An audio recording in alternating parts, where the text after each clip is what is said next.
दोस्तों नमस्कार। राघव चड्ढा ने अपने जिन 6 सहयोगियों के साथ आम आदमी पार्टी को छोड़ने का जो फैसला लिया, उस फैसले के बाद अब टीम अरविंद केजरीवाल के लिए ये अग्नि परीक्षा का दौर है। अग्नि परीक्षा का दौर इसलिए क्योंकि जिस इंडिया अगेंस्ट करप्शन अभियान से इस आम आदमी पार्टी का उदय हुआ था, जिसमें अरविंद केजरीवाल इनके संयोजक थे और राघव चड्ढा उस टीम में शामिल थे।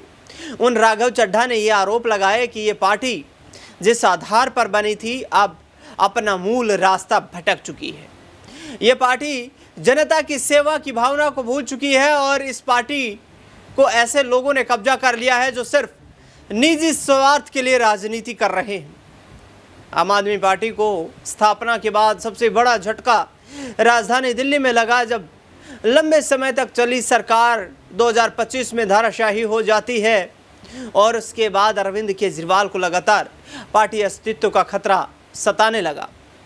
दरअसल अब यह दूसरा बड़ा झटका है इस 1-1.5 साल के दरमियान में आम आदमी पार्टी के लिए कि पहले आम आदमी पार्टी ने दिल्ली की सत्ता गंवाई और उसके बाद 6 राज्यसभा सांसद जो राघव चड्ढा के साथ थे, उन्होंने पार्टी को छोड़ने का फैसला कर लिया। यानी कि कुल 7 राज्यसभा के सांसदों ने पार्टी को छोड़ने का फैसला कर लिया। अब सवाल दिल्ली में सक्रिय रहकर राजनीति कर रहे संजय सिंह पर उठते हुए नजर आ रहे हैं। संजय सिंह पर सवाल इसलिए उठ रहे हैं कि भाई ये संजय सिंह जो हैं, ये भी राज्यसभा के सांसद हैं और ये आम आदमी पार्टी के राज्यसभा में संसदीय दल के नेता हैं। राघव चड्ढा जो थे, ये 15 अप्रैल से पहले उपनेता थे, लेकिन जिस तरीके से जो फैसला लिया गया कि राघव चड्ढा पार्टी का एजेंडा राज्यसभा में न उठाकर पार्टी के एजेंडे में जो सवाल है, जो सरकार से सवाल पूछने का हमारा एक तौर तरीका है, उस अनुशासन में न रह करके अपनी निजी छवि को चमकाने का प्रयास कर रहे हैं और आम आदमी पार्टी ने इन्हें राज्यसभा के उपनेता पद से हटाकर अशोक मित्तल को जिम्मेदारी सौंपने का फैसला लिया था। लेकिन मुश्किल से 10 दिनों के दरमियान ही राघव चड्ढा के साथ अशोक मित्तल ने भी ये फैसला कर लिया कि अब उन्हें राज्यसभा में आम आदमी पार्टी के साथ नहीं रहना है। संजय सिंह की इसके कानों कान तक भनक नहीं लगी। इस पूरे घटनाक्रम का संजय सिंह को कोई लेना देना नहीं था और जिस वक्त ये फैसला लिया गया उस दौरान भी संजय सिंह दिल्ली में मौजूद नहीं थे। वे गुजरात में निकाय चुनाव में प्रचार में व्यस्त थे। अरविंद केजरीवाल पंजाब में थे और मनीष सिसोदिया भी गुजरात में थे। उधर संजय सिंह और मनीष सिसोदिया गुजरात में पार्टी संगठन को मजबूत करने के लिए कार्यकर्ताओं में जोश भरने का प्रयास कर रहे थे। इधर राघव चड्ढा ने उस टायर को पंचर कर दिया और उसमें से हवा लीकेज होते होते इतना बड़ा छेद हो गया टायर में कि आम आदमी पार्टी की गाड़ी चलना मुश्किल हो गया और गाड़ी डिरेल होती हुई दिखाई दी। लेकिन अब संजय सिंह एक और बड़ी बात कहते हुए नजर आ रहे हैं कि राघव चड्ढा अब संसद के सदस्य नहीं रहेंगे, उनकी सदस्यता नहीं रहेगी। दल बदल विरोधी कानून के अनुसार 10th शेड्यूल जो है उसके अनुसार यदि अब राघव चड्ढा ने एक शब्द का इस्तेमाल किया कि हम मर्जर कर रहे हैं, विलय कर रहे हैं। विलय तो पार्टी संगठन का होता है। राघव चड्ढा ने अपने 6 सहयोगियों के साथ मिलकर कोई पार्टी तो बनाई नहीं, तो मर्जर का सवाल तो उठता नहीं। आम आदमी पार्टी ने अपना विलय नहीं किया तो भी मर्जर का सवाल नहीं उठता। तो ये हो सकता है कि इन्होंने अपना समर्थन जो दिया उसमें समर्थन की जगह मर्जर शब्द का इस्तेमाल करते हुए नजर आ रहे हैं।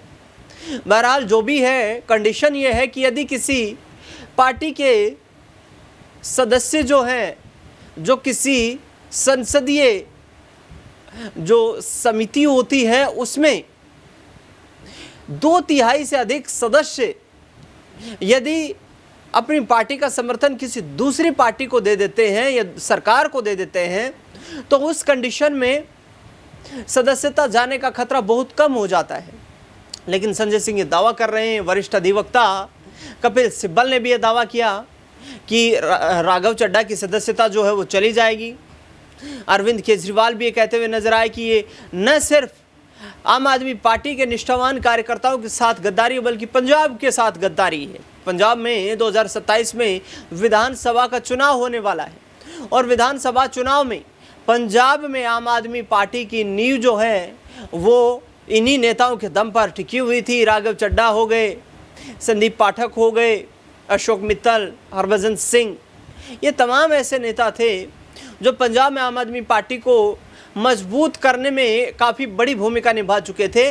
लेकिन अब 2027 के विधानसभा चुनाव जो कि पंजाब में होने वाले हैं, उनको लेकर कहीं ना कहीं अरविंद केजरीवाल की टीम में यहाँ पर असंतोष का माहौल है कि कहीं ये दाव उल्टा तो ना पड़ जाएगा अरविंद केजरीवाल और उनकी टीम को, कि जिस भारतीय जनता पार्टी के गढ़ गुजरात में उसे इनमारी करने का प्रयास पिछले कुछ महीनों से लगातार कर रहे हैं। ऐसे में कहीं दिल्ली के बाद अब पंजाब भी गंवाना ना पड़ जाए।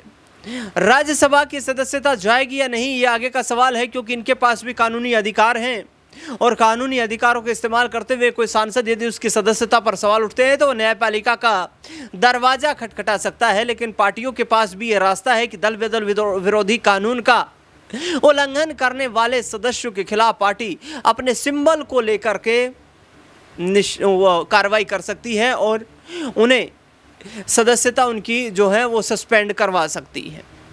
दरअसल जिस तरीके से राघव चड्ढा ने फैसला लिया है, उसके बाद से संजय सिंह लगातार इन कोशिशों में है कि अब आम आदमी पार्टी की दिल्ली की जिम्मेदारियां आमतौर पर अब संजय सिंह के कंधों पर आकर टिक गई हैं, क्योंकि 6-7 सिटिंग एमपीज का पार्टी का साथ छोड़कर जाना कहीं ना कहीं पार्टी के नेतृत्व पर सवाल खड़े कर देता है।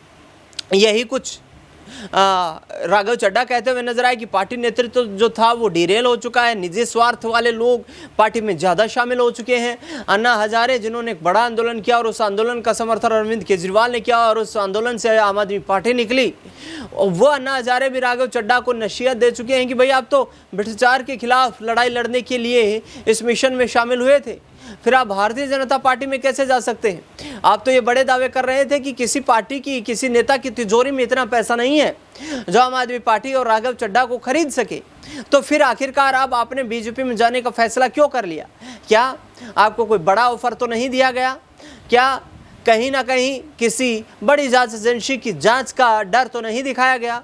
हालांकि विपक्ष और विशेष तौर पर राघव चड्ढा का जो विपक्ष बन चुका है, इन 7 सांसदों का जो विपक्ष बन चुका है, खुद आम आदमी पार्टी, उस आम आदमी पार्टी के नेता ये कहते हुए नजर आ रहे हैं कि अशोक मित्तल के ठिकानों पर जो ईडी की छापेमारी हुई, उसके बाद से बड़ा फैसला लिया गया कि क्यों न भारतीय जनता पार्टी का समर्थन कर दिया जाए, भाजपा में शामिल हो जाया जाए, जिससे कि ईडी सीबीआई जैसी कार्रवाई का सामना ना करना पड़े। अब बेहद देखना दिलचस्प ये होगा कि आगे आने वाले वक्त में किस तरीके से एक्शन लिए जाते हैं, किस तरीके से कार्रवाई होती हुई नजर आती है, किस तरीके से लीगल एक्शन लेते हुए राघव चड्ढा के खिलाफ मोर्चा खोलते हैं आम आदमी पार्टी के नेता, क्योंकि राघव चड्ढा को ही इस पूरे पॉलिटिकल सिनारियो का सूत्रधार माना जा रहा है, जो कि आम आदमी पार्टी के लिए एक बड़ा गड्ढा बन गया है और इसे 2027 से पहले गड्ढे को भरने का जो काम है उसको अंजाम देना अरविंद केजरीवाल के लिए काफ़ी मुश्किलों भरा हो सकता है। कुछ विपक्षी दलों के नेता तो ये तक दावा करते हुए नजर आ रहे हैं कि पंजाब में भी विधायकों में आम आदमी पार्टी में जो है वो असंतोष देखने को मिल रहा है और कुछ विधायक आगामी वक्त में पंजाब में भी कोई बड़ा फैसला ले सकते हैं। राघव चड्ढा की सदस्यता क्या जानी चाहिए और क्या जाएगी, इस पर आपकी क्या राय प्रतिक्रिया, कमेंट बॉक्स में उसका इंतजार हमें रहता है। अपनी राय प्रतिक्रिया देना बिल्कुल भी ना भूलें। इस खास रिपोर्ट में फिलहाल के लिए इतना ही। देश दुनिया से जुड़ी तमाम बड़ी खबरों के लिए बने रहे हमारे साथ लगातार। धन्यवाद।